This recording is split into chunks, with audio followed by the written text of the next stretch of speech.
ചാമിന്റെ മോള് പഠിക്കുന്നില്ലെന്ന് പറയട്ടെ വിളിച്ച്. 1 എഴുതുന്നേ ഉള്ളൂ, റാ എഴുതുന്നില്ലെന്ന് പറയട്ടെ. റാ എഴുതുന്നില്ലയോ? അതെന്താ? മൂടില്ലയോ? മൂടില്ലെന്നല്ല, റാ എഴുത്. റാ എഴുത. അതെന്താ റാ എഴുതാത്തെ? റാ എഴുതിക്കേ. അച്ഛനെ വിളിച്ച് പറയട്ടെ ഞാൻ, ഷാമിന്റെ മോള് പഠിക്കുന്നില്ലെന്ന്. മൂടില്ലാത്തോണ്ടാ എഴുതത്തെന്ന് പറയട്ടെ.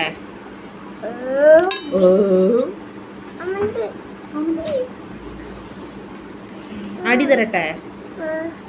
എന്താ കര? അപ്പുട്ട പറഞ്ഞോ? അപ്പൂപ്പ പാപ്പവും കറിയും കൊണ്ടുവന്നോ? ശരി പറഞ്ഞേ. ബായ് പറഞ്ഞേ. ആയെന്ന് തോന്നുന്നു.